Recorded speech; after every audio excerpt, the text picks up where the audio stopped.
2000년 8월 10일 전북 익산 약촌 오골이라는 곳에서 택시기사가 살해된 채로 발견됐습니다. 그 택시기사를 살해했다는 이유로 당시 15살 소년이 1심에서 징역 15년, 2심에서 10년 받았습니다. 그 형이 확정돼서 복역하던 중에 진범이 따로 있다는 제보가 군산경찰서에 접수가 됐습니다. 수사를 진행해보니 진범과 진범을 숨겨진 친구가 있었고 그 당시에 사법기관은 진범을 풀어줘 버리고 그 15살 소년을 10년 복역하게끔 만든 사건이 약촌 오골이 사건입니다.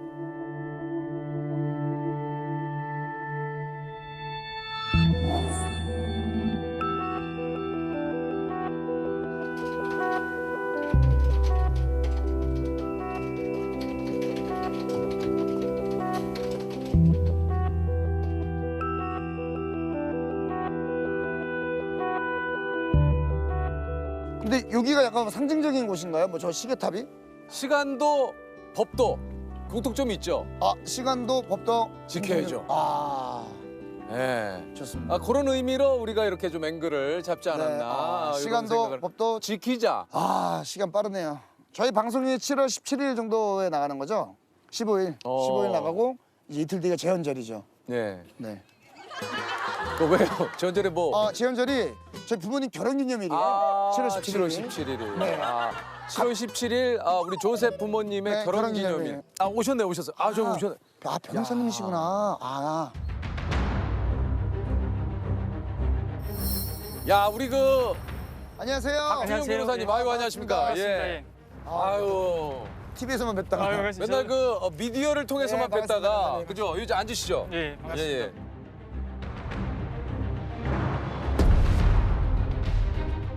지금 여러 명의 자백이 있는 상황이지 않습니까? 그게 증거가 돼가지고 유죄 판결이 내려졌는데 자백 때문에 처벌을 받았는데 자백을 하게 된 동기가 기망이나 해유였다는 거거든요. 검찰 수사 과정에서나 재판 과정에서 그런 위법한 수사에 대한 어떤 통제가 전혀 이루어지지 않았다는, 공권력이 제대로 된 역할을 못했다는. 이런 약자들의 재심을 도와줄 수 있는 국가기관이 필요한 겁니다. 그러면 국가기관이 어느 국가기관이 있냐? 우리나라에는 하나도 없습니다. 이 사건 수사 과정에서 어떤 이춘재로 인해서 얼마나 많은 사람들이 고통을 받았습니까? 그분들이 위로받는 어떤 계기가 된다 생각합니다. 최인철 씨나 장동희 씨 자백 내용 어디에도 목을 졸랐다는 내용이 없습니다.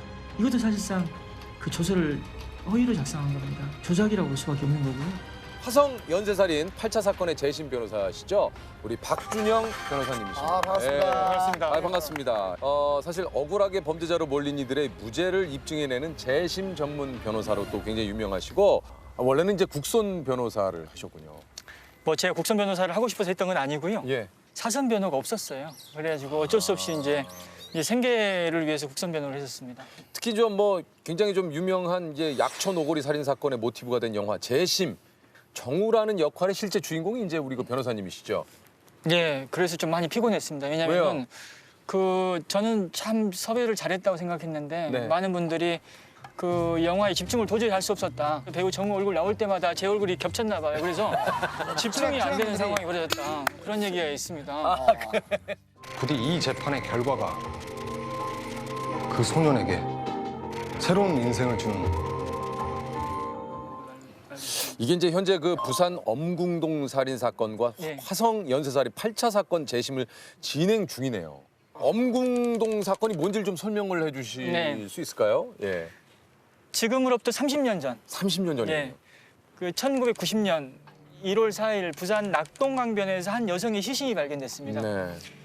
그 여성을 살해한 사람은 제 판단으로는 현장에 함께 있던 남자였던 것 같아요. 네. 근데 그 사람이 현장에서 도망쳐 나오면서 내가 사람을 죽였다라고 얘기한 게 아니라 두 사람의 습격을 받았고 이 여성은 죽고 본인은 가까스로 살아나왔다라고 그렇게 거짓말을 하는 바람에 그 사건이 미제 사건으로 남게 됐고 그때만 해도 이제 이런 미제 사건, 이런 강력 사건의 범인을 검거한 경찰에게 특진을 시켜주는 제도가 있었습니다. 네. 특진의 눈이 어두웠던 잘못된 경찰들이 무고한 시민 두 사람을 잡아다가 그 영화 1987에서 보신 바와 같이 사람을 거꾸로 매달아 놓고 물고문을 했어요.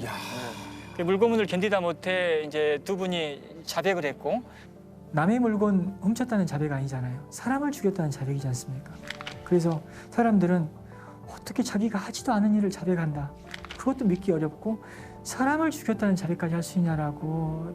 그런데 공포감도 있고요. 또 무력감도 있을 거고. 그리고 또 일단 이 순간은 모면하자. 다음 단계에서 해결할 수 있겠지라는 생각도 한답니다.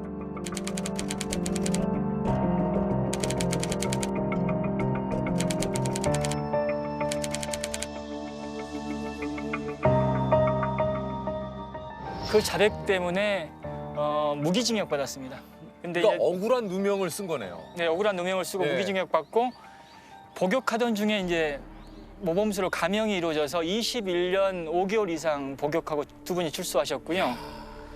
이 사건의 당시 변호사가 문재인 대통령이었습니다. 게다가 두 사람 중에 장 씨의 경우에는 그 당시 그 아주 시력이 아주 나쁜, 그날은 정말로 달도 없는 캄캄한 그런 밤이었는데 정상적인 시력이어도 쉽지 않은 그런 곳인데, 이 사람은 밝은 대낮에도 제대로 이렇게 못 보는 사람이에요.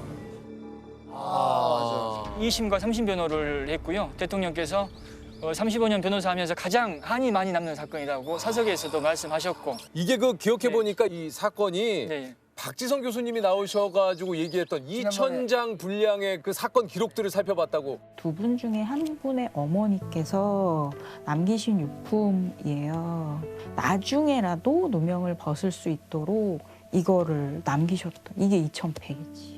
여러 번의 조사에 걸쳐서 자백을 했는데 그 진술 내용이 조금씩 바뀌거든요. 그래서 아마 한 1,000페이지 정도 넘어가다가 이분들이 그때 그 장소에 아예 계시지 않았을 수도 있겠구나.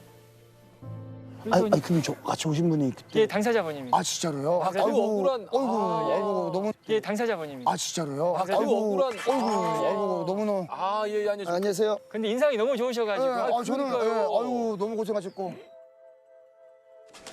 가정에 가면은 한 가정에 부모 아버지였을 거고 또 한 아들이었을 거고, 그 가정 생활 원만하게 잘 하시길 빌면서 앞으로는 우리와 같은 사람이 안 났으면 하는 간절한 바람입니다. 아이고 뭐 어떻게 아이고 이걸, 진짜 아이고. 참 이게 제가 이제 그 알을 자주 보는데 그러고 보니까 예. 뵌것 같기도 하고 이제 몰라 뵀습니다. 그래서 야 이게 참 정말 20년을 그걸 안에 계신다는 게 사실. 근데 이게 21년 5개월 20일 사셨습니다. 이 진짜 한 사람의 인생으로 봤을 때 25년이라는 인생을 그 억울한 누명을 쓰고 옥살이를 하신다라는 게 이게 그 가늠이 안 됩니다만 이게 정말 인생의 거의 얼마나 많은 부분을 이게 참 정말. 그럼 몇 살 때부터 몇 살 때 그렇게 들어가셔서? 저분 나이 만 31살 때 아우. 들어가셔서 이제 50세대에 나오셨습니다. 이 정말 얼마나 억울하셨을까요? 예? 뭐 지금이라도 이게 늦었지만 이게 좀 재심 뭐 이제 9월이나 한 10월쯤 예상을 하신다고 그러는데 네. 진짜 좋은 결과가 좀 네. 있었으면 좋겠습니다. 네, 좋은 결과 나올 겁니다. 예. 그때 제가 33살 때 또 아내는 29살이었었고 또 2살 먹은 딸도 있었고요. 그래 저는 안에서 아니라면 교도소를 말합니다. 안에서도 제가 마음을 가다듬고 마음을 다잡고 생활을 할 때면 또 가족들이니까 또 면회를 옵니다. 어머니도 오고 아내도 오고 애를 업고 면회를 오고 하면 왔다 가면 나는 속이 부서져 더 힘들더라고요. 면회 안 해도 잘 살고 있으니까 내가 편지할 때면은 답장이나 한 번씩 해주고 면회 오지 마라. 또 제가 안에서 바람이 있다면 어머니 아버지가 내 나갈 때까지는 좀 살아 계셨으면 그런 생각을 했습니다. 근데 어머니는 2003년도 11월 달에 돌아가시고 아버지는 2004년도 12월 달에 돌아가셨더라고요. 그래가지고 딱 어머니가 돌아가시던 소리 들으니까 모든 게 또 싫어지더라고요, 세상이. 한날 엄마가 재판 기록을 모두 복사해다 놔야 되겠다. 네가 언제 나와도 나올 건데 나오면 진실을 밝게 된다. 엄마가 그걸 가지고 여기저기 오만 데 다 다녔더라고요. 기록을 얻고 다니면서.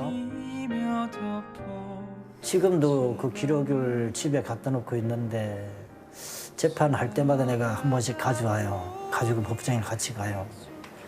이거는 분명히 엄마의 혼이 담긴 거고 엄마와 같이 재판을 진행하는 거다. 나 이런 뜻으로 같이 가져가거든요.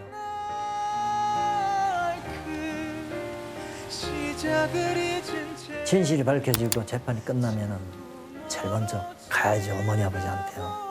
또 어머니도 하늘에서 지켜봤으리라 생각합니다. 진실이 밝혀졌으니까.